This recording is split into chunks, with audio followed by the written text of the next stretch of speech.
All right, hey everyone, welcome back to the channel. We've got a fun evening in store. Welcome everyone, I am Ben. Well, wait, our names are here. What are we talking about? I think you know us. Jenna and Jack have joined us. How are you guys doing? Let's see. Hi, Zach. Good. Hi, yeah, hello. Come on. Yeah, this is totally, this is a big Wednesday night. It's Whiskey Wednesday, and I'm pretty stoked. It is. It's a good one. Oh, yeah, good call on that. So, Zach, I see you still haven't left your home or that room since I last spoke to you. Nope. How are you getting by? I take all my nightcaps, just reach around, grab one, and I fall asleep right here. Yeah, tell us about the closet. I noticed we've all gotten to a point where we all have some sort of whiskey bottles in the background, and that closet, I feel like it looks small. There's a lot going on there. It does. It does. I mean, so on the top here, you get my my mini bottle collection. When I first started drinking a couple years ago, I really did not like people that didn't open their big bottles. I said, well, how can I make it fun and collect bottles while still drinking all my whiskey? And mini bottles came about. And then it kind of just goes down from there. My fun stuff, my society bottles, and then it does continue on. That's the really fun stuff at the bottom, right? That is the really fun stuff at the bottom. And then it kind of branches out onto the sides of the closets that you can't see for overflow. But I've never heard the term big bottles before. Although, I mean, I've full size. Last time I thought of a big bottle, I was thinking of like the 40s in college. Those like, no, the big bottles the handle. have handles. Oh, the handles, yeah. Yes. Oh, yeah. Yeah. Yes. Well, welcome everyone. Daniel Duggar's in the house. Good to see you back, Daniel. Whiskey Wednesday, yes. Howdy, Andrew Golden. Howdy. Pam is back as well. Good evening. Whiskey Wednesday, of course. And Christine, good to see you. Greetings from Central Oregon. I'd love to go to Oregon. I was out there, honestly, for over a year ago now. We did a society member tasting at the Multnomah Whiskey Library. It was amazing. It was my first time to Portland. Jenna, you get up there much? I actually have never been to Portland. Yeah. Beautiful, beautiful city. I love it. It's small enough. There's a lot to do. I don't know. It's a really surprising whiskey culture going down in the Pacific Northwest. You know, I think including Seattle and Portland. And I just had a great time. So, Jesse, good to see you. Hello. Pouring 7.219 Everlasting. Ooh. So we've got a lot today. But just want to, look, Jen and I, we've been doing a lot of these Outturn preview tastings. And, you guys are keep asking for those. But we also hear a lot of members asking us to just go through some of the whiskeys that have already been released to members, just so for those of you who have a bottle or two or more at home, we have a chance. I'll taste them together. So yeah, what do we have in store tonight, Jen? I got all these samples out here.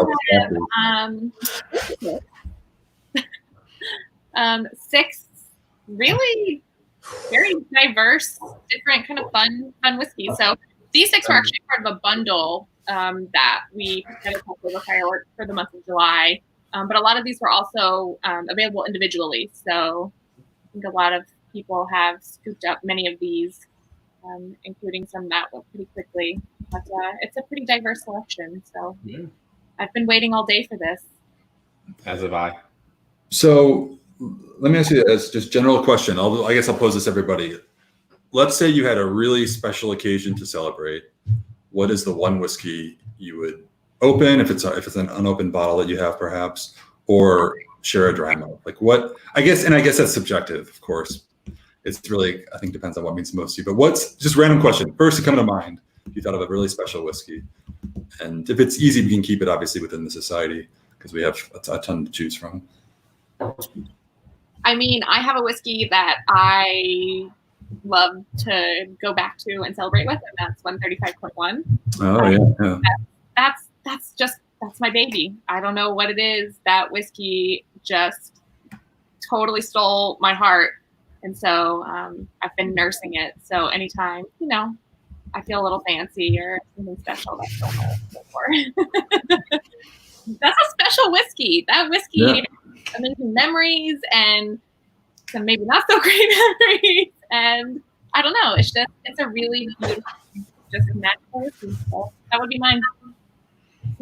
Clifford says, I love 135.1. So you're not alone there. You got another fan. I thought that was fantastic. That was I remember Highland whiskey it was a double matured, like a bourbon wood and then Sauterne, if I remember right. It's such a beautiful one. Jesse Voisin says Black Arts 4.1. Also, I think that was a phenomenal pick as well for a special occasion. And Jesse says he's supposed to open this summer for a family reunion, but COVID intervened. That's kind of the theme, right? I mean, I think we all have these special occasions or travels and gatherings, and of course, sort of having to improvise. So good to see you, George. Jeff, what about you? What's your kind of go-to special occasion? Mine. All right. See, it's hard for me because I have one rule for my whiskey, and it's anything I own is available to anyone. The only rule I have is if it's not open, I get to pour it first, and then you can have some. So for me, it's hard because I don't really save anything. I just don't have anything that I really reach for. But I honestly, I never think about it that way. I just drink everything. I think so. It's difficult. Jeez. Don't kill yourself. And I was just thinking if something came to mind. No, I mean, I have a bottle of Black Art that I haven't opened yet. That I think if something came up, it's probably one of the first I reach for. An old school Highland Park 25. I think. Yeah. There you go. 48.1%. I think the extra ABV. I've been waiting to open that. But yeah, probably something like that. Okay. What about yourself? I'm just crowdsourcing ideas. Like I'm trying to think of anyway, I see Pam says Lafroig 30. That was phenomenal. And, Christine 27112, which I believe I have a bottle here somewhere. Oh, lucky you. Oh yeah, that's what is that? Yeah. No, and I had the 27111, but anyway, just kind of a random thought there. George says I have an SMWS question. Why was 4687 Red Fine renamed for the US? Sometimes we make slight tweaks to the label just to conform with the regulatory body in the US. We have different regulations in our country regarding sort of what you can name sort of alcoholic spirits and whatnot. So on occasion we make a slight tweak to a name, but it's very, very rare. I'm just trying to think of some other ones that we've done that. But I think if anything, Georgia probably has to do with that. So and to clarify, we don't see Cask come in from our friends of the UK and say, we don't like that, let's come up with something else. It's not like that. It's not up to us. But so I think about 99.9% of all the casks are in fact the same, but once in a while. So. Do you open all of your whiskeys, Ben? I'm sorry? Do you have whiskeys that you won't open? Here or at home? Or? In general, at home. Like, do you have whiskeys in your collection that you're like kind of saving for later down the road or that you don't want to open?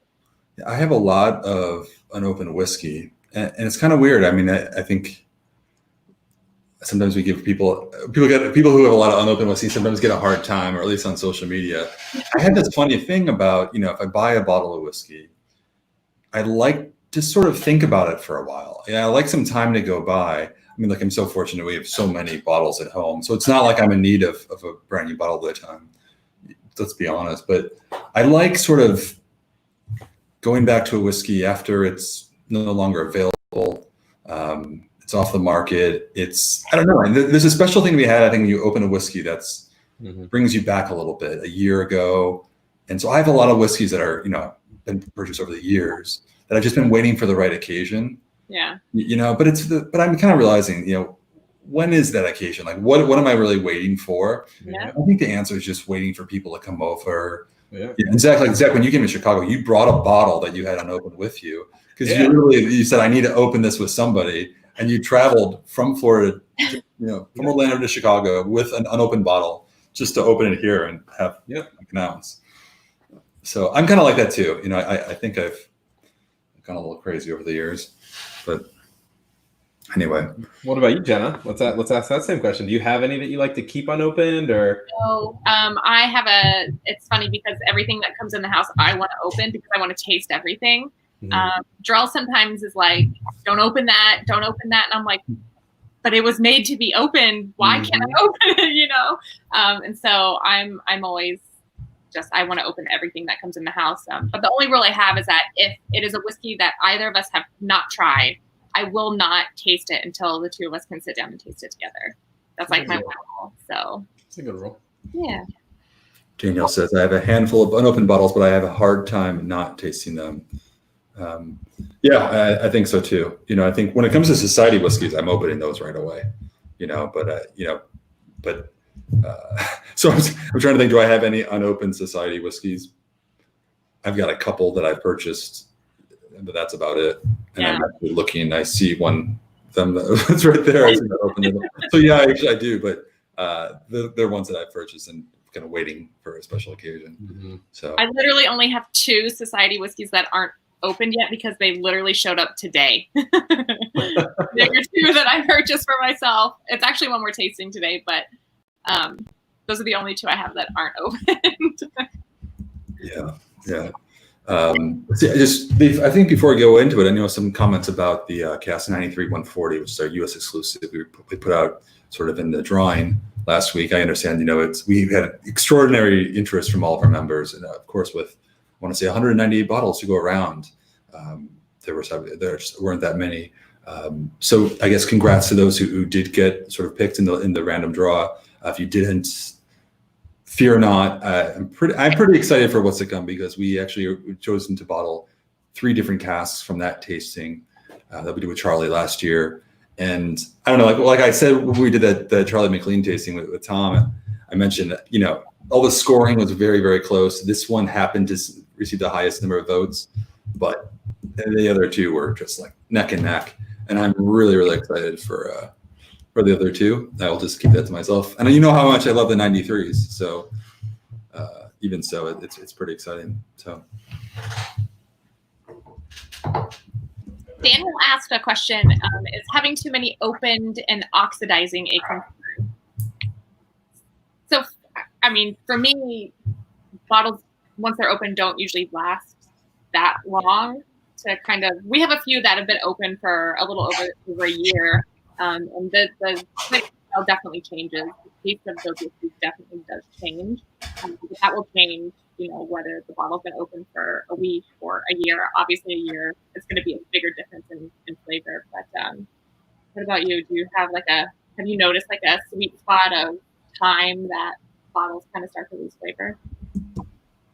Personally, since I've started drinking a lot of cask strength stuff, I think I can notice it less and less. Yeah. I've got a couple of bottles that have been open like a year or so. I have I don't really notice. I mean, I see more change in the first week or so of it being open than I do the rest of the time.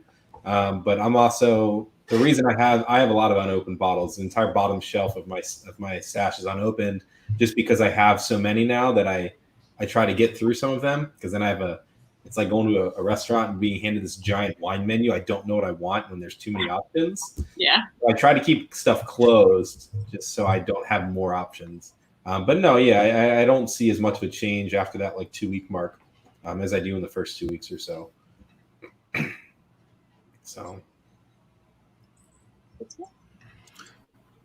So I've got 6 whiskeys in front of me. Yeah. I presume everybody, you guys tune in. What's in your glass? Which of these? I think in the caption below or the description below, you'll see what we're tasting. Although I don't know that that's the exact order. We kind of came up with an order that seems the most logical from sort of a flavor standpoint. And I think in the description, it's slightly different. But you want to kick us off, Jenna? And I guess, again, the point of this, we've had a lot of members ask that we do tastings with whiskeys that have already been put out and available to members. And so we know these 6 were available in a bundle. We usually do a bundle where you kind of get a special price if you order all of them together. So this is the bundle from the July Outturn. And we know a lot of members bought the bundle, but also a lot of members bought some of these individually. So I guess the whole point is that if you do have this at home, love to hear your thoughts. We'll be assessing the whiskeys on our end and kind of sharing our open opinions about it. But it's really just to do it together tonight. Yeah. All right, you ready? Sounds like a plan to me. All right, let's do it. So first up is going to be Cask 39.189. It's called Jamboree. And it is a 9 side from a First Fill X bourbon barrel at 54.7% ABV. And this is in our sweet, fruity, and mellow flavor profile. So there she is. Oh, I can't get this camera right. Yeah, Jamboree. So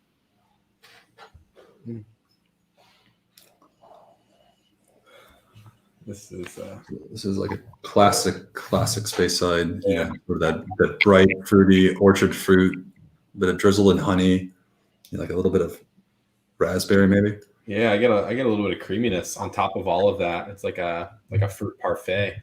yeah. Oh, that's pretty spot on. Okay. Really yummy. Yeah. So the tasting notes on it say a wealth of aromas, including fruit-centric cakes, preserves, ripe orchard fruits, and wee touches of confectionery.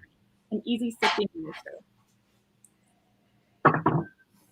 I feel like this. So this is the pink. Well, I guess there are a couple different pink labels. The pink label, the sweet is a sweet, fruity, and mellow. We have the light pink. That's the young and Young Sprite. and yeah. Okay, so there are two pinks, but I know this, guys. I'm just. But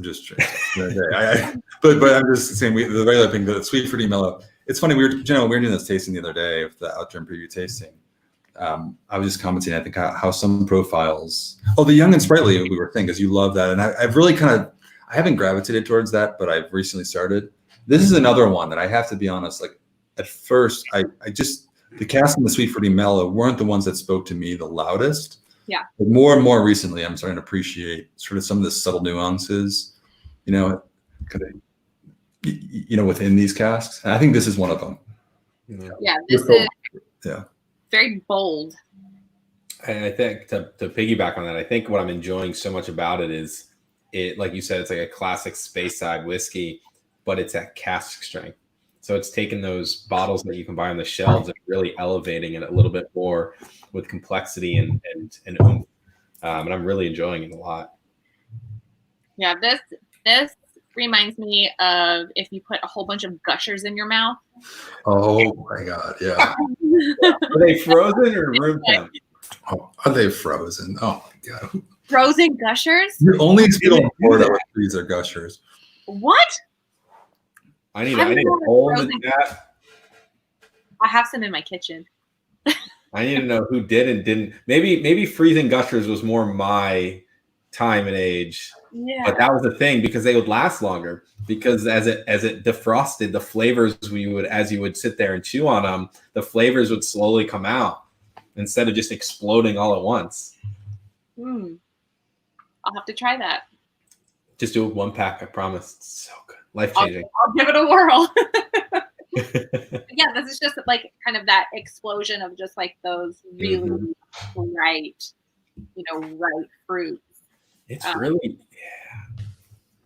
Like I love it. I love that whole ordeal of the flavors just exploding. It's such a young age too. It's only 9 years old. Mm-hmm.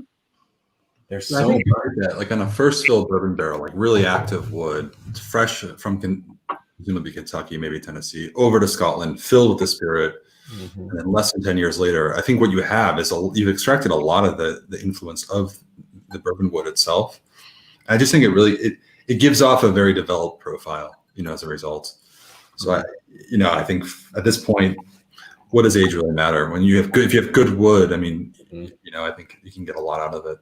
That's my opinion. Yeah, this is surprising, actually. I don't know if it's because it's my first whiskey of the day or, it's just kind of that initial, kind of excitement. But it's really, this is a huge fruit bomb. So if you're into those whiskeys that are like those very fruit forward, explosion of fruits, this is pretty spot on. Yeah. Yeah, it's pleasant, is what I would say. Like it's a pleasant whiskey, right? Yeah. I mean, I don't mean that in a disrespectful way, of course, at all. It's very sort of uplifting. Yeah. Yeah. It said it in the tasting notes. It's just easy to sip on, right? Super easy. Yeah. Yeah, this is super easy, super bright. I'm about it. No, this is good. Jesse says he's really been digging the oily and coastal lately. I don't know that we have any tonight, right? I don't think we do here in this lineup, but I'm a fan, of oily and coastal. I think it's becoming one of the more and more popular flavor profiles among our members. But and unfortunately, we don't see many casks in that. We don't. But So yeah, every time I see one, I sort of wait, give all the members a chance to order it. You know, take a week, and if there's anything hanging around after everybody's had a chance, like a week or so, you know. Yeah, even looking at my shelf of what's here, I don't have many oiling coastal at all. Yeah. I have 2.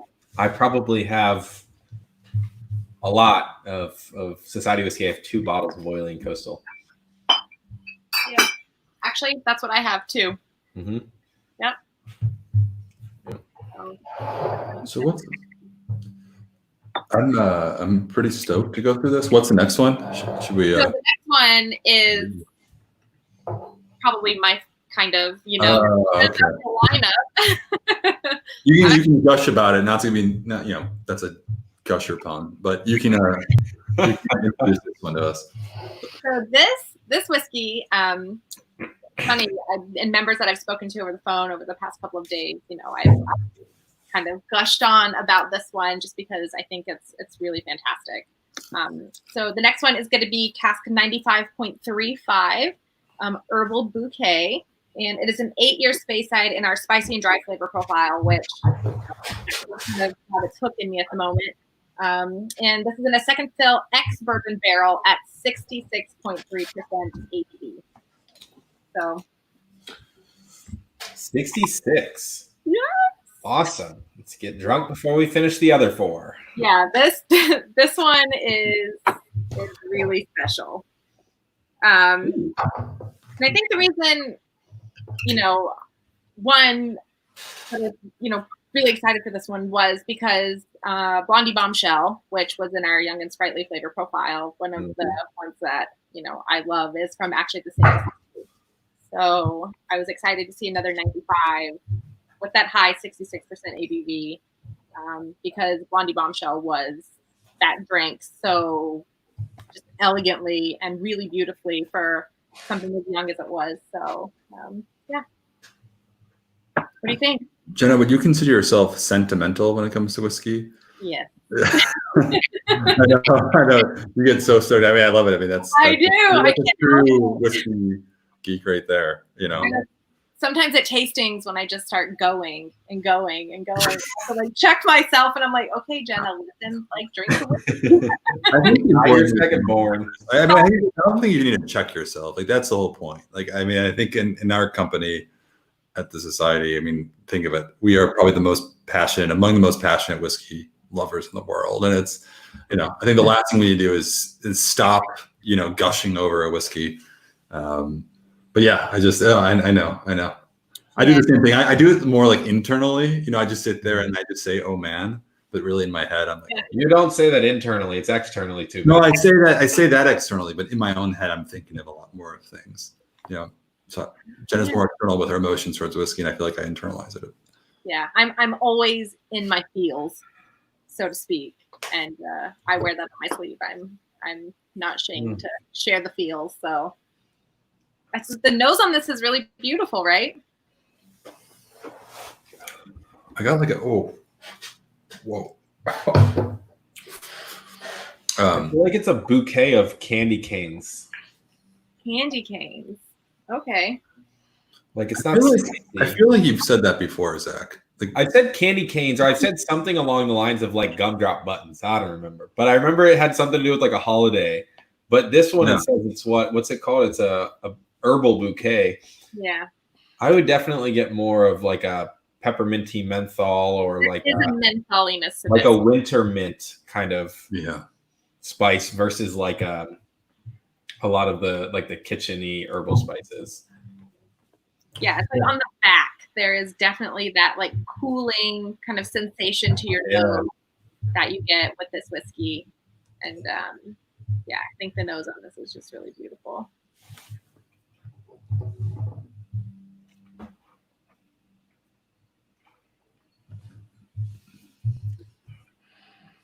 I took a sip way too early, and it was probably one of the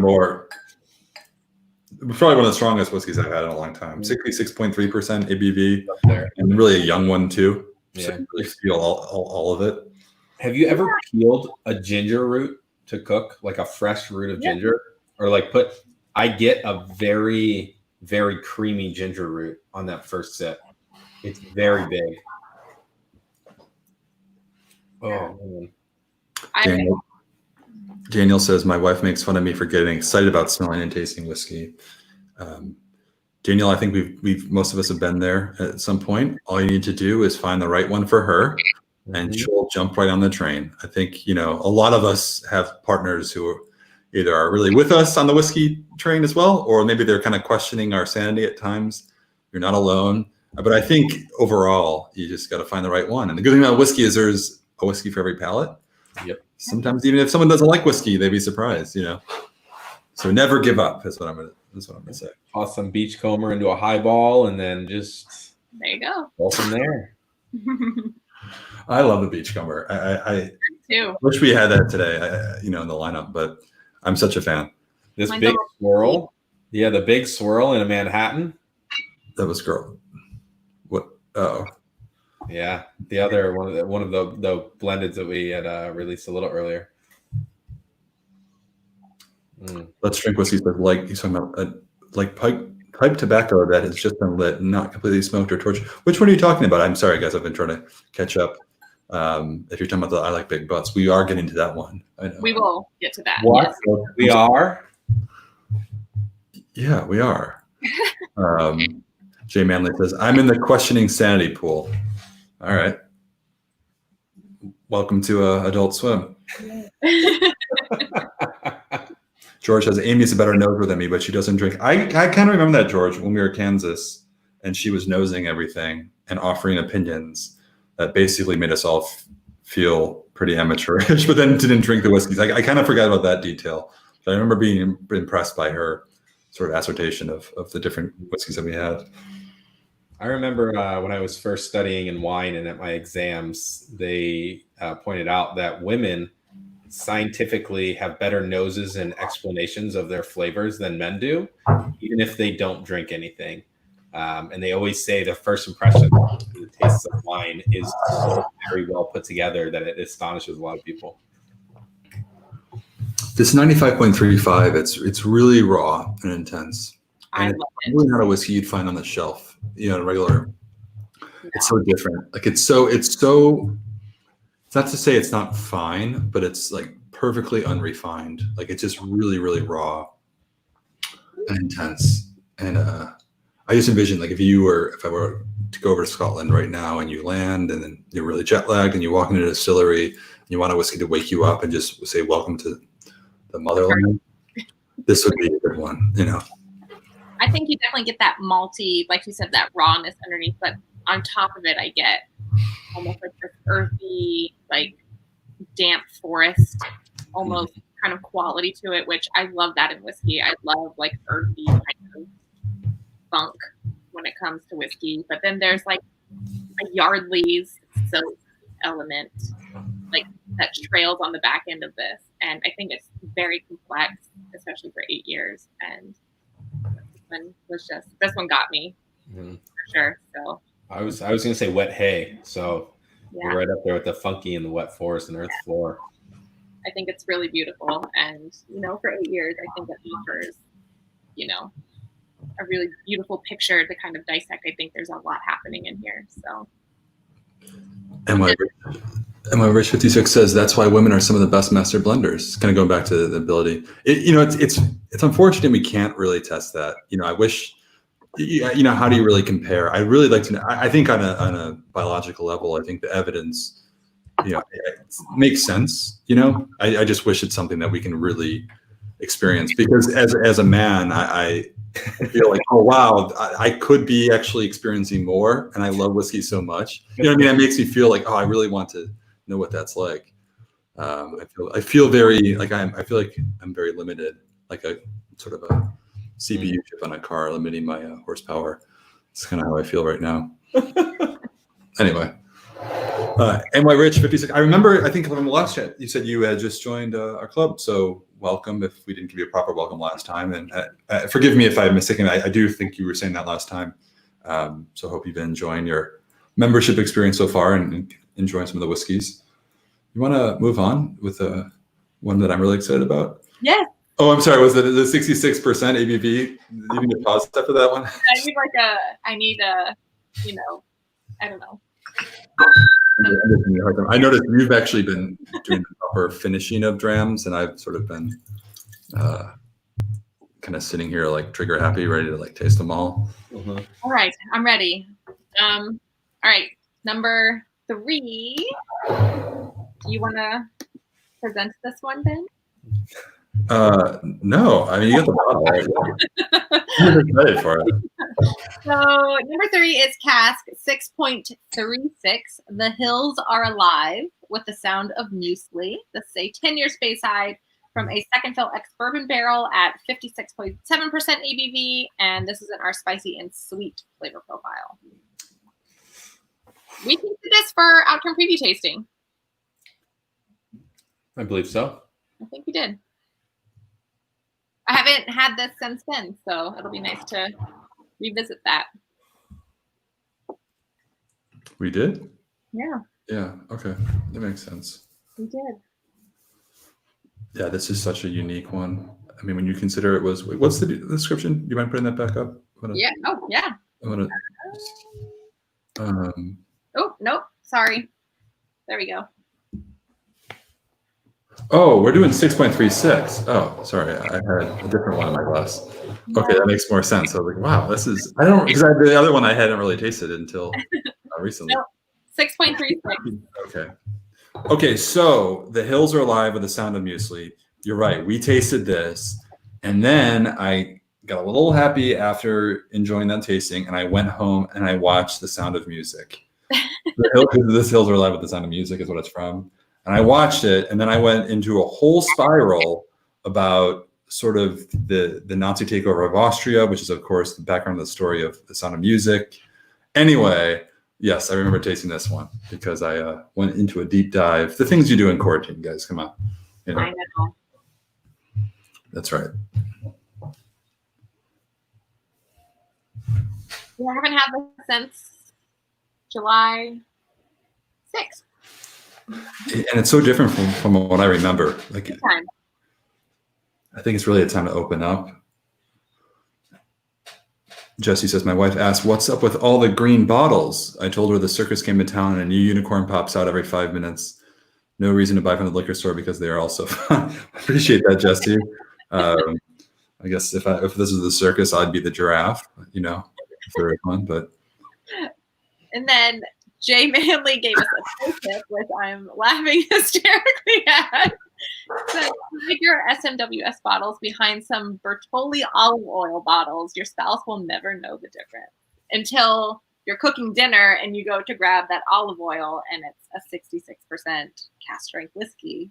I guess that's a good place to hide them. Pro tip. That is a good pro tip, Jay Manley. Yes. Pro tip, cook with whiskey, because that's also possible. Get some nice peated whiskey, pour it over some bacon on the frying pan. There you go. It's yeah. My husband's actually been using it to smoke fish with in the really? Ooh. Yeah. Peated whiskey to smoke fish with in the smoker. So then, whiskey's great in apple pie, and chocolate chip cookies. Cookies, yeah, I've had that one. This is such a lovely whiskey. The 6.36.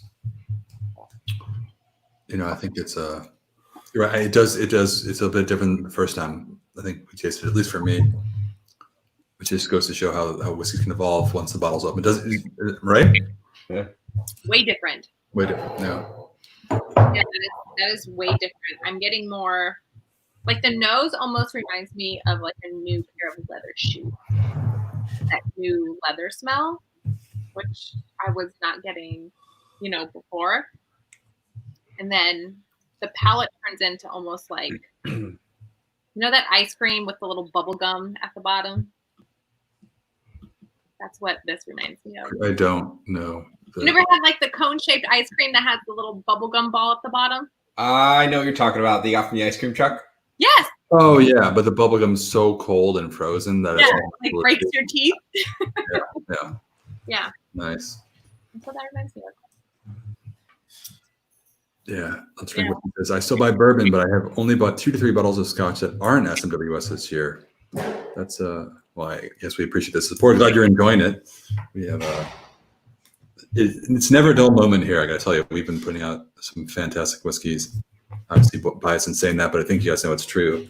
And I'm just looking ahead. It's tough not to be able to just share everything with everyone at any time, with regards to what's coming down the line. But I'm really, really stoked for this rest of 2020. Yeah, we have. Zach and I were just having that conversation I today. was going to say. Excited about. So there's lots to get excited about. I was building up a Christmas list to send a stand of just SMWS bottles. Yeah. Yes. Let's Drink Whiskey actually brought up peated or oily and coasted with oysters. Oh. I think it depends, right? I mean, I don't know. I guess if you're getting like that Campbelltown funk versus more of a maritime kind of influence, it might be different.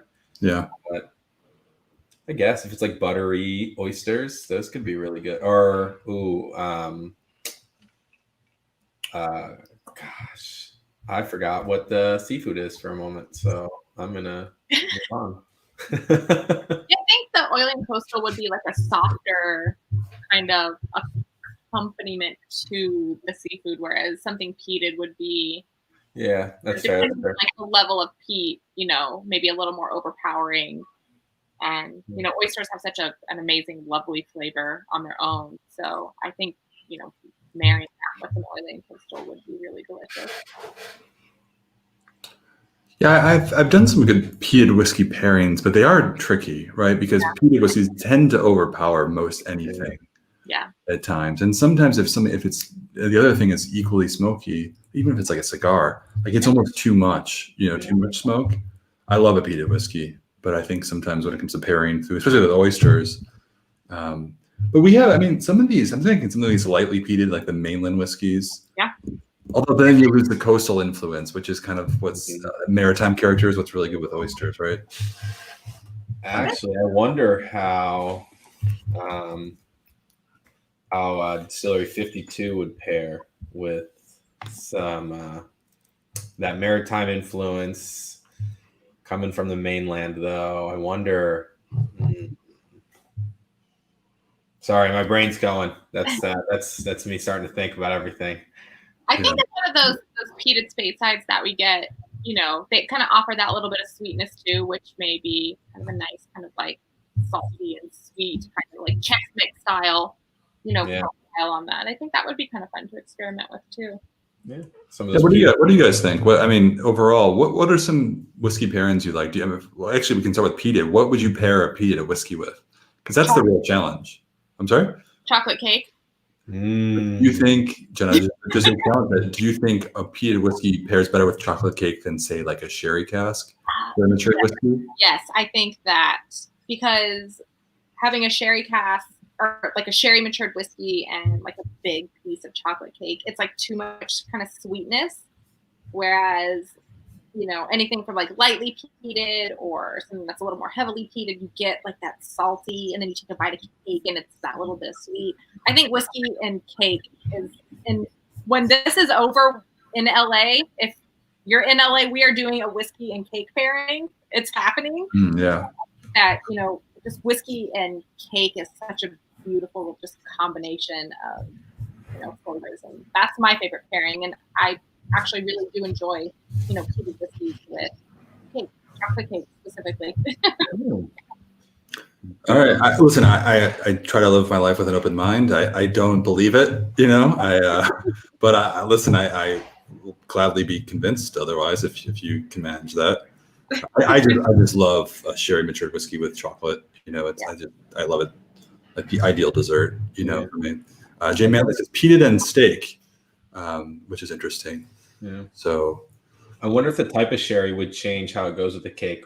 PX versus like a Oloroso or even like a Palo Cortado, where you're getting a lot more of the sweetness versus maybe the nuttiness and the spiciness. Yeah.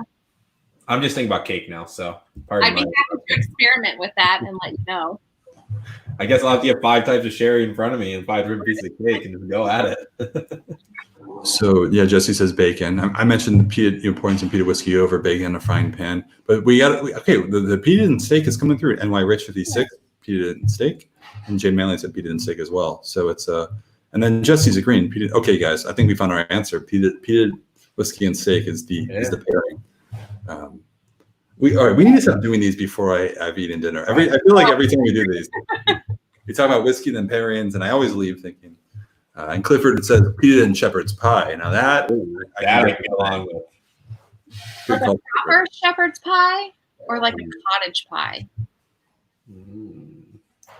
Because cottage pie. Nice. No, I mean, I would take any right now with the peated. I would too. So I'm wondering the same with the steak though, like peated whiskey. And like, is it like a peppercorn rub steak, or is it like just salted, or like that fatty piece, like at the tip, that fatty, like juicy charred. What's the next whiskey, guys? I'm so hungry. Let's move on. No. So what do we got next? This is the one that I was been. Really this is the one you're excited for. I've been really loving it, and I'm stoked to share it. All right, you ready? I have to pour it, but all right. So Cask 41.127. This is Mind That Big Ginger Fay Moffat, a 13-year Speyside, and this is double matured. So the initial cask was ex Oloroso butt, and then the final cask was a new oak puncheon, and this is at 58.9% ABV in our juicy oak and vanilla flavor profile. So hear me out. Bundt cake with whiskey infused. Yeah, it's definitely, there's so much going on. I think that's what's exciting about it. First of all, you have the two casks. You have most of it was in Oloroso sherry, but then you had that really unique double maturation with new oak. And virgin oak is just so raw and intense. You take what I think on paper is probably more of a classically sort of luxurious whiskey, and really been injected with a bit of a vibrancy, from this raw oak. I just think it's such a special and really just different spirit overall. And you don't typically see sherry matured whiskeys in the juicy oak and vanilla flavor profile. Yeah.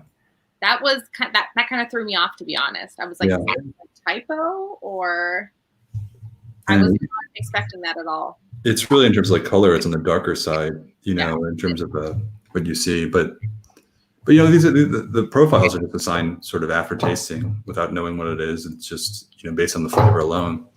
So, but it's definitely sherry. You get the sherry for sure, Hands down. It is very just like prevalent up front. Like it's very obvious that this was in sherry. Oh. That's an old man for me. It's you're right. You would never expect it. You see it on paper. You read. Well, I guess so. Spoiler alert! Tomorrow, I do this thing every month called Hidden Gems, where I sort of just go through the selection and pick up 3 whiskeys that I think are really sort of hidden gems. Really use something really interesting, great value overall too, and just an oh man whiskey. Really unassuming, and so this is one of the 3 that you'll see tomorrow. They'll be mentioned. So. I think it should be still available today, but isn't there so much going on? Like, it's a total surprise. This never would have caught my radar. I mean, boom, like hidden gem right there. Ever. Yeah. Yeah. This is like quintessential hidden gem. Like I really think that year in that new oak really kind of binded those flavors together. Because I'm not the biggest fan of Oloroso, but this is not overpowering. It's not too spicy. Man, this is an oh man for sure. Yeah. This is a sleeper of a whiskey, and again, like you said, on paper, you're like, I don't know, and then you taste it, and it's really phenomenal. Yeah, and just to clarify the hidden gems, it was just something we came up with last year. You guys can probably agree. Sometimes, for me, the most memorable society whiskeys I have are often the most unassuming. Like we get a chance to taste so many. We're so fortunate that we do these tastings. But generally, when we go through the Outturn preview tastings, the one that always stands out, it tends to be the one that on paper we would never really, wouldn't catch our attention for that reason. And you taste it. And so this is one. It's just you taste it alone and you say, wow, I would never get that. I would probably not reach for that if I were shopping online myself. And I just think this really speaks to what the society is all about. It's like finding these whiskeys that unlike anything you've ever had before. So anyway, it's an oh man for me. I think this definitely fits the bill and of a hidden gem because again, that juicy oak and vanilla flavor profile, being sherry cask matured, like I guess my brain just doesn't put those two things together. And I like that this is kind of a foot and mouth whiskey because those two things actually can go together. So yeah. NY Rich 56 says Jenna's oh man response to the mid-month is literally what made my selection. So Jenna, you are now the deliverer of the oh mans. The oh man? You're welcome to. I mean, it's wow. yours. Keep it. But keep it. Take it. Wow. Run with it. I have a few oh mans. I find myself saying that at home now, and I catch myself. Oh, I say oh man about any other things, and I'm like, oh, can't say that anymore. I got to reserve those. So this is an oh man for me. This is just really something special. Yeah. This just took me by so much surprise. I really did. It has like that very luxurious undertone. It's very velvety. The texture is just spot on. I think there's so much going on. And then that very, very gentle new oak influence. I mean, the new oak is raw, but the influence is, it's very short penal maturation there. Yeah. There's a lot going on, I don't find it to be like aggressively sherried, even though initial cask was like full maturation. So I don't find it to be overpowering. You'll get like those malty kind of undertones and those, those undertones in this whiskey. So I think the water even makes it more so. It brings out that malt, and adds a little bit of a sherry backbone to it. But this is, this was a good one. That was a good one. Yeah, so I think I was going to ask if anybody else has this one at home. I know some who order the bundle. I would have it at home, but I know I actually pulled up this shop to see. There are, there were 100. We began with 120 in the U.S. and there are 51 left. So yeah, there's still plenty out there, but there are a lot I think that have been picked up already. After we finish tonight. Yeah. I may be shopping for one of these after we finish tonight. I think everything that we've tasted so far is actually still available in the shop. So far, yeah. Yeah. All of the whiskeys that we've tasted so far are actually still available. And 95.35 is my old man. Daniel says, okay, you sold me. Just pulled the trigger. Oh, man. Well, Daniel, shoot us a note. Let us know what you think. It's obviously a good one for us. I'm surprised you pulled the trigger. We still have 2 more to go. Although did you say, I don't know if the other 2 are still available, right? No, I actually think these 2 are the only 2 that are not still available. I think it's a good pickup. Like I'm really, really, obviously if I'm ready about it in the gems tomorrow, I think it's a winner. Yeah. Not to say there are other losers here. Just saying it's a standout for me. No. So are we ready to get into some peaks? Yeah, I mean, I guess I'll give up my moment and I'll go back. You have your moment. Have it. I want you to relish in it. I want you to be emotional about it. I want you to talk with your hands a lot like I do. Go for it. Yeah, except for where we're going from here. There are no roads, or whatever the quote is from Back to the Future. Where we're going, we don't need roads, or there are no roads. Anyway, I'm excited for these next 2. I don't want to hold back. Yeah, these next 2 are pretty special. So, all right. Wow. So the next one that we are going to be tasting is Cask 16.44. It is an 8-year Highland from a recharred hogshead called Breakfast in a Highland Croft. And this is at 57.9% ABV in our lightly peated flavor profile. Yeah, Breakfast in a Highland Croft. Here's recharred. Yeah, I think I've unveiled my opinion of these 16s. 16.44. We've gotten a few of these in the recharred hogsheads, peated.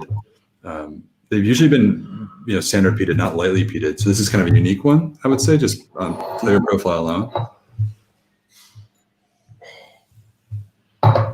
So this and the one that we modeled before, I think it was it 16.43? I have it somewhere in here. Yeah. Where we're going, we don't need no roads. Thank you, Rich. That's the quote. That's it. And Clifford said it too. Okay. So yeah, these are just really meaty whiskeys to me. Like I don't know how it's not like meat, like smoked meat. It's just it smells like bulky and meaty. Yeah, I love the savory note to it. Like it's yeah. Yeah. So the first one the one that we had a while back was the 16.43, the oddly satisfying, and then this is the next Cask, 16.4. Oh yeah. We went on about that oddly satisfying. I remember we tasted that here on YouTube. We like I didn't want that one to end.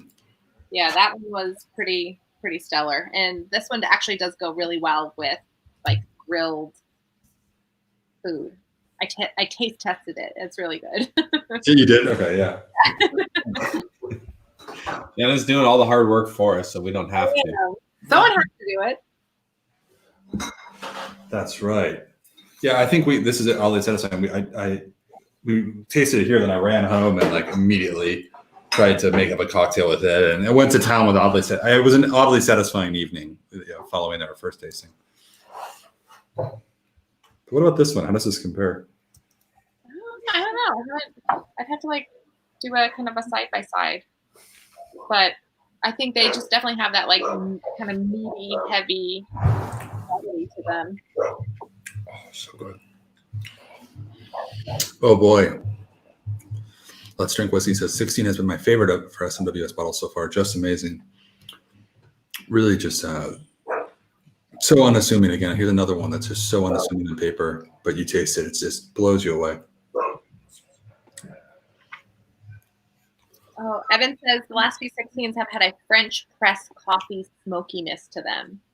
I like that. I think you called that out, Jenna, didn't you? I mean, I think you mentioned something about coffee. I remember you saying something about coffee in one, and then I didn't get it at first, but then after you said it, I couldn't get rid of it. Yeah, I like that note. That's a good one. Let's see. This one has breakfast in the name, but not getting any of the coffeeness. Yeah, I don't know if I get coffee in this. Maybe more like a. I don't know how to describe it. It's, you think of like Highland peat, and it typically, at least in my experience, has been a little lighter, a little more like floral, heather based. But this is like really like deep and bold and meaty. I would say what I'm getting is when you walk down the stairs and someone's cooking fatty bacon, you're getting that aromas of like the bacon. Amazing food references. Yep, keep them coming. Christine, I saw in the chat, she's equally hungry, but we'll take it. Let's go. I'm sorry, continue. I'm just so hungry. Like it's meaty, but it's not like I'm not smelling bacon. I'm smelling the fat that's burning off of the bacon and piling up in the frying pan. Yeah. Yeah, it is. It's like there's a little saltiness to it. Yeah. But not like coastal saltiness. Mm-mm. Or like I'm like barking dogs. Sorry.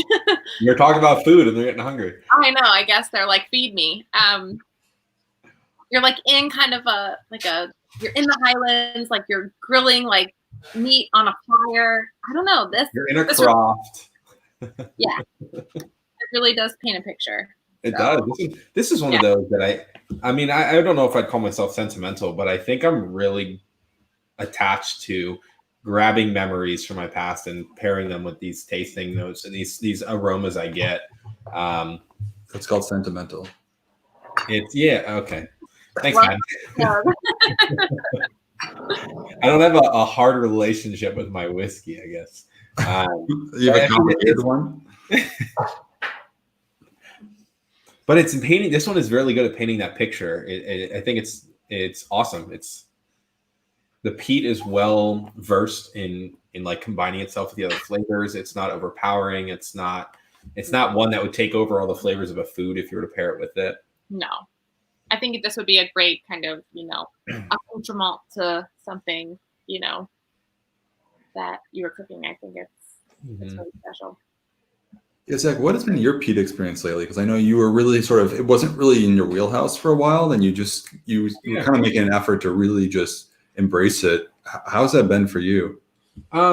So my journey there actually started with our Faisial releases.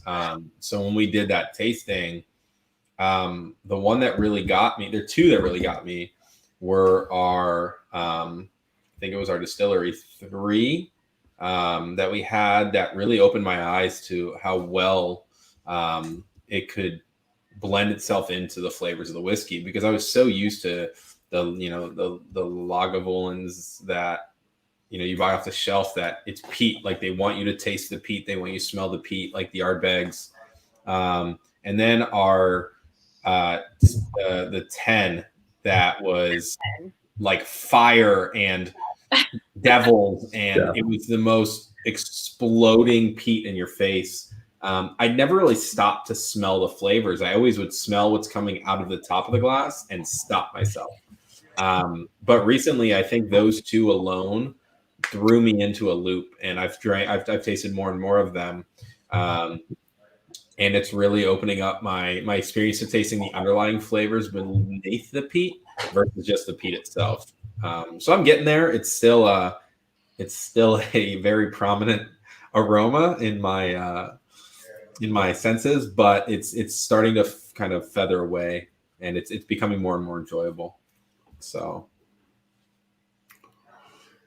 Where would you say this adds up? Where does this sit on your spectrum for someone who's sort of getting into peated whiskeys? This right here would be one that I would highly recommend to people that have had peat in the past and have absolutely hated it and loathed it, because, like I said, I think this does. Now, I don't know if this has been open for a while or not, but it does a really good job of blending itself in and becoming just another flavor, not like a big in your face kind of aroma for a peated whiskey. So I think this is one that I would absolutely hand to somebody that would say, peat's gross, and say, hey, why don't you try this and give it a chance? So I'm going back to it. If that normally I'm like, yeah. All right, great. This is awesome. Yeah, you guys go ahead and drink them. I'm going to sit here. So that's cool to hear, because I think we tasted the other day, there was a lightly peated one in there. Mm-hmm. And I think I made the comment that this would be really good for anyone who's sort of new to peat or really trying to get into it. But I say that being quite frank, I've been enjoying peated whiskey for a long time. So I think it's good to hear from someone who's actually just sort of embracing it recently. Because I think you're more relatable, or your palate's more relatable, I think, to anyone who's really trying to get into it. So. No, absolutely. Yeah. I was that person that I didn't want to touch it. Like, I was like, you guys are like, hey, let's do the Faisial tasting, and I'm like, great, go ahead, you do that. I'll sit back here and try them. But it's been a fun journey, though. I think it's one of those things that you don't think too much about when you're tasting through whiskeys. You find what you like and you stick to it. Yeah. Going out of my comfort zone here, and it's knocking me down. Jesse said, "Cilantro guys, out of here, but buying the Oh Man bottle and a couple others. Stay safe out there. Appreciate the stream. Anytime, Jesse. Good to see you. Well, good to have you. Good to see your little avatar and name written. Appreciate you joining us, of course. Enjoy the Oh Man whiskey and any others you pick up, and just reach out anytime." Which kind of leads us to, I think, probably the grand finale, the one that everybody agrees with. I mean, everybody has been waiting for. Sure. They all already got their hands on it. So the finale whiskey is Cask 66.164. I like big butts. And this is a 7-year Highland. Initial cask was ex Oloroso butt, and the final cask was a second fill ex sherry butt. And this is at 61.8% ABV and our peated flavor profile. Jenna doesn't lie either. So oh. So I don't think I forgot the fact that this was actually 2 casks for this one, 2 different sherry butts. Yep. Hence the plural butts. Wait, right. I like big butts there too. I get it now. Okay. It took me a few weeks to. Numerous butts. Well, the more the merrier. Whiskey couldn't handle though. But it's funny because with the sherry, it's funny. This is now the second sherry matured whiskey we've had tonight. Yep. And it's not on the deep, rich, and dried fruits profile, which is where you find most of our sherry casks. This is the peated profile. Well, I'm also noticing both of them now have started in Oloroso before being moved to. Now, granted, this one is double Oloroso. It's just American to European. So you're getting those 2 big, iconic flavors out of the 2 of them, where you're getting the spicy versus the vanillas. But I wonder if that's a thing. It's so wild, isn't it? This is a wild butt, or butts, whatever. These are wild butts. It's just a wild whiskey.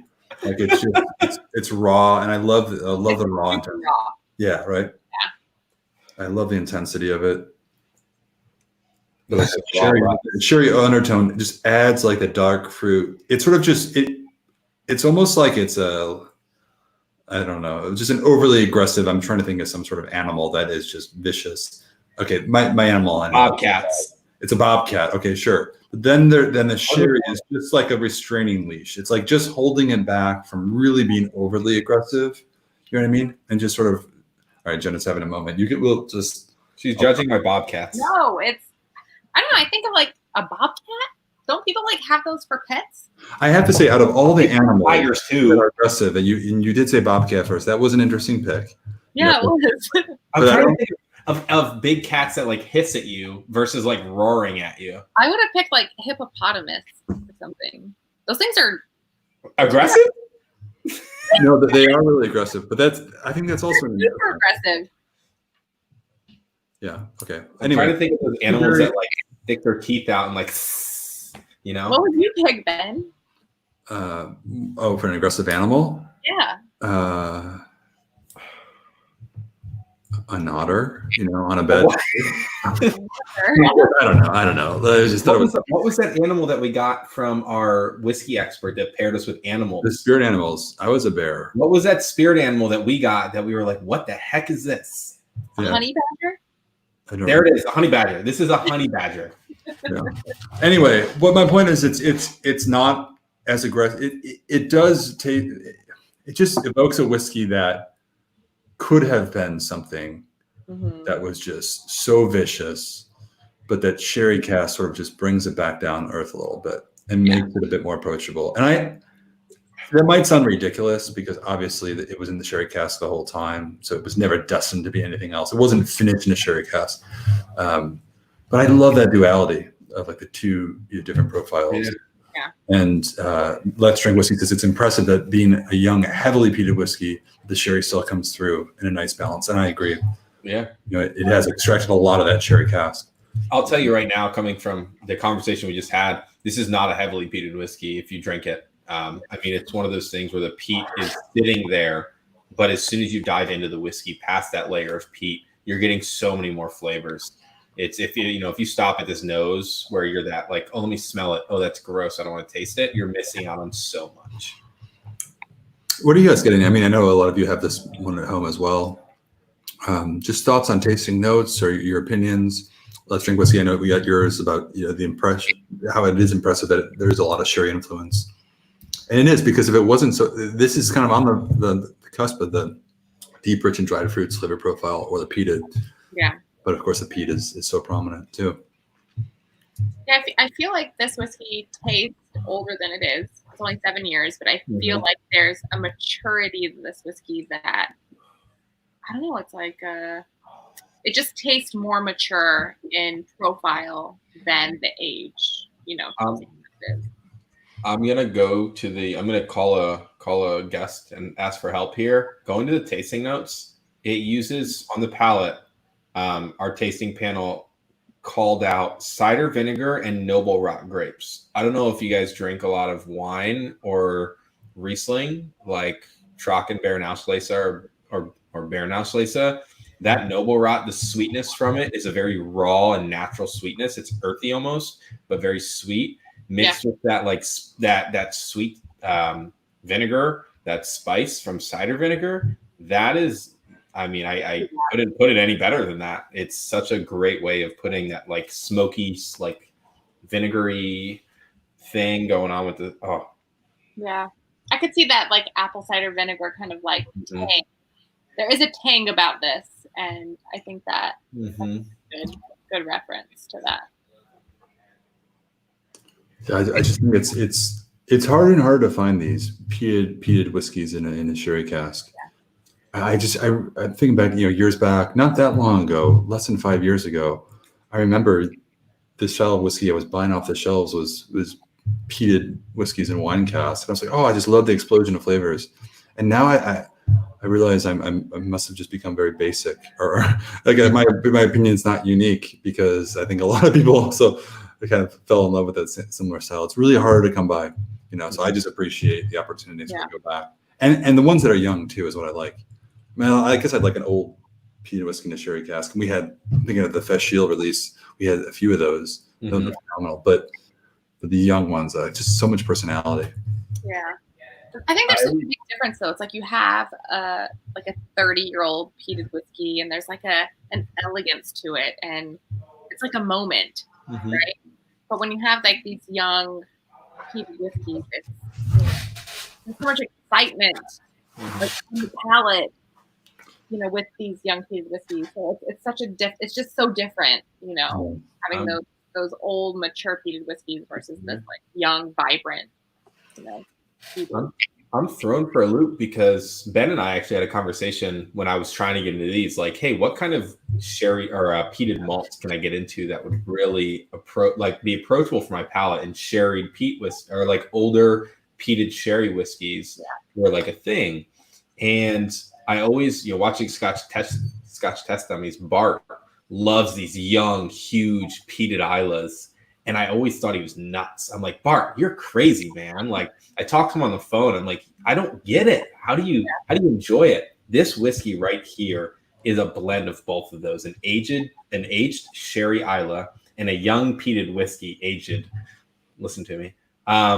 It's so well put together. It's complex. There's layers to it. It's so interesting. And I wouldn't have ever approached it if someone would have told me to smell it and then taste it. I never would have. So it's No, I know Bart ordered a bottle when it first came out, because he sent me a text the morning of the Outturn, or the afternoon of the Outturn, like right at 1 o'clock. I was like, what an opportune time to reach out to me. Like, what's good? I was like, well, this one about 3 minutes ago, there's a whiskey that's up your alley. It's called that Like Butts. He's like, really? I said, yeah, you want to test it? So he ordered a bottle and a couple others, but yeah, it's we tend to have a similar palate, which is wild. Yeah. So I get it now, Bart. If you're watching, or if you watch this on repeat, I get it. I understand it. Oh. Yeah. Are you guys getting any different like flavors? Are you enjoying it more or less than when we tasted it that first time during Outturn? I am. I think it's this to me opened up so much more. Yeah. After like what was that, 2 weeks ago that we tasted it for the first Outturn? It's changed. I think it just shows more maturity on the palate, having opened up a bit, versus like when you first open the bottle and it's young and it's bright and it's kind of aggressive on your palate. I think with time, having some air, it just feels much more mature. Yeah. So, it's a funny thing, because I was thinking of what other things in life are better over time than a newly opened bottle of whiskey. It's kind of it tests my patience all the time. You open a new bottle of cask strength whiskey and you just know that it's going to be better in a couple days time. Yeah. Almost every time. Rarely is a whiskey cask strength at its full potential right out the gates. I think this one is better. Yeah, I think it's evolved. The fruits are juicier. Yeah. smoke is a bit more subtle, but more profound. Mhm. And the alcohol, like that cracked white pepper, is sort of subsided a little bit. It's really strong, but it's not dominating the profile. Yeah. Yeah, it doesn't feel like a 61, Oh, it's 61. Oh, yeah. Yeah, 61.8. And I think, again, with time, this really just matures really nicely. So I remember the first time completely. Ben told me, this was when I got a couple months after I'd started and I was doing my first tastings. Ben's like, open the whiskeys and taste them so they can breathe a little. I was like, dude, it's 2 o'clock in the afternoon. I don't want to drink 6 cask strength whiskeys.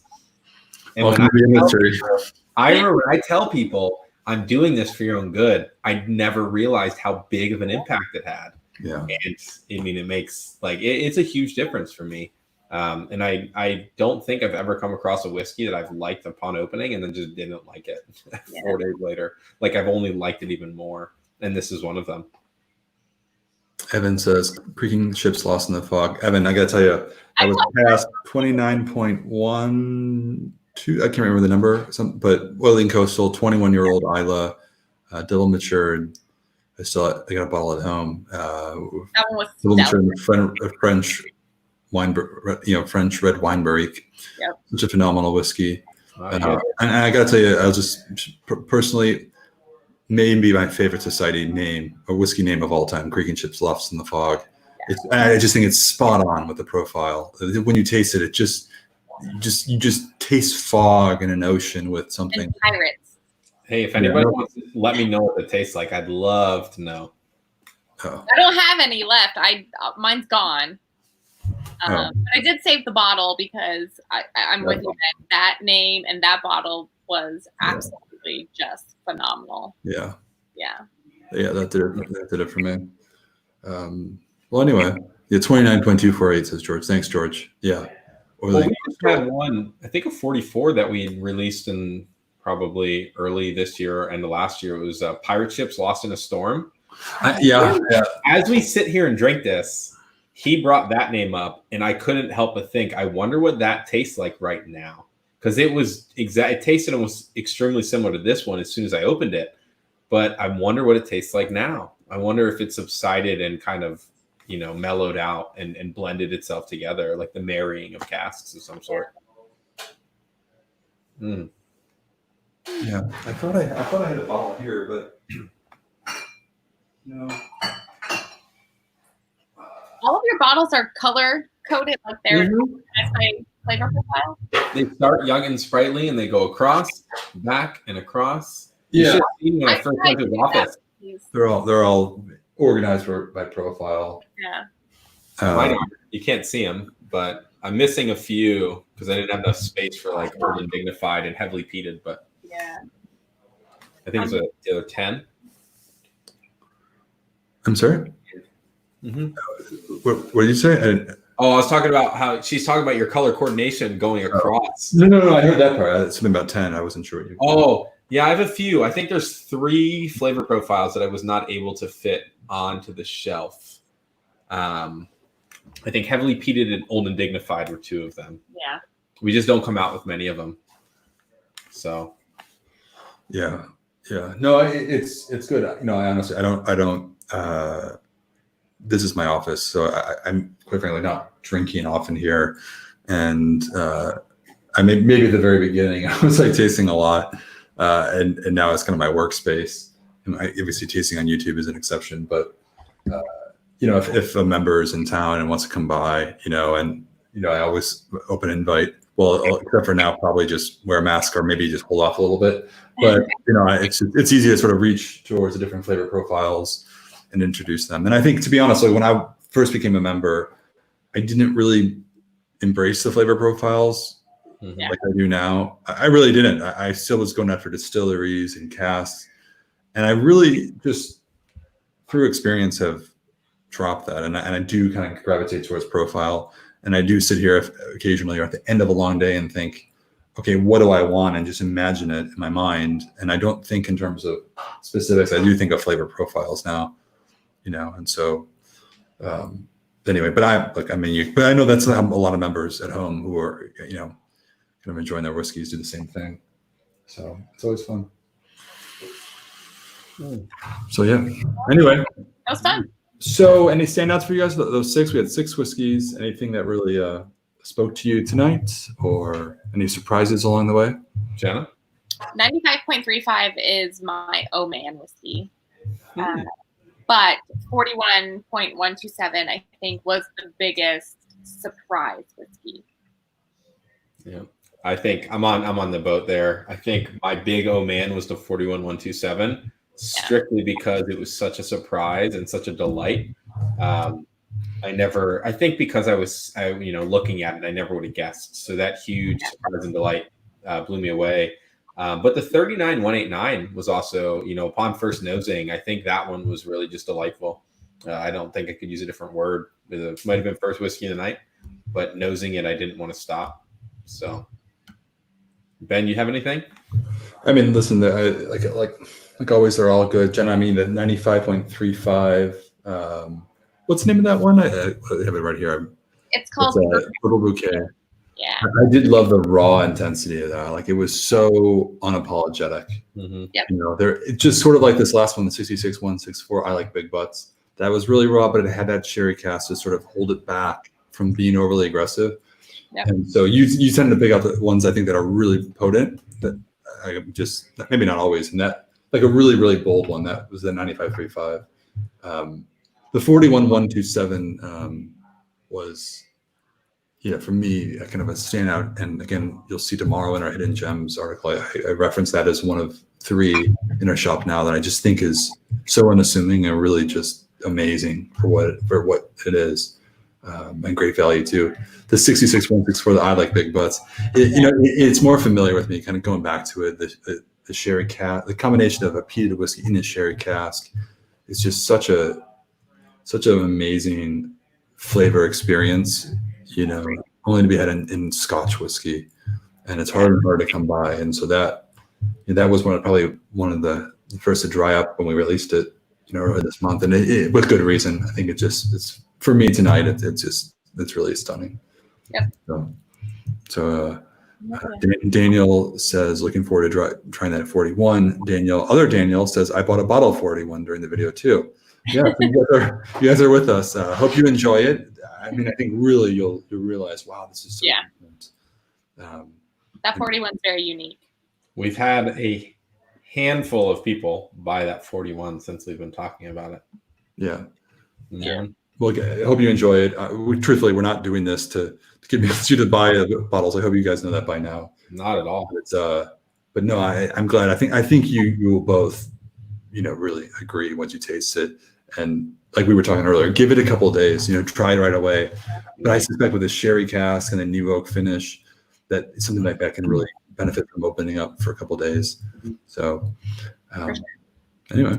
I usually like to recommend those new bottles, especially with something like this, open it up right away, pour like a hefty 2-ounce pour, if not a little bit more, sip through it, taste it a little bit raw, but let that extra air hit that whiskey before you pour it again. Yeah, that's good. That's a good call. Yeah. So, well, anyway, I'm going to go home and eat some whatever we decided was best with pairing with peated whiskey, a steak. I got to pick up at the grocery store quick. Shepherd's pie. Not a cottage pie, a proper shepherd's pie. A shepherd's pie. Don't forget the bundt cake and the chocolate cake either. I would love a chocolate cake right now. With a sherry cask, sherry mature whiskey. Yes, I just want to Bruce Bogtrotter a whole chocolate cake. Why don't you take a peated sherry whiskey and add it and just throw it all together? I'll test it out. I like big butt right there. Yeah. I'll test it out. All right, guys. Cheers. Good to see you. Thank you everybody for tuning in. We'll be back again soon.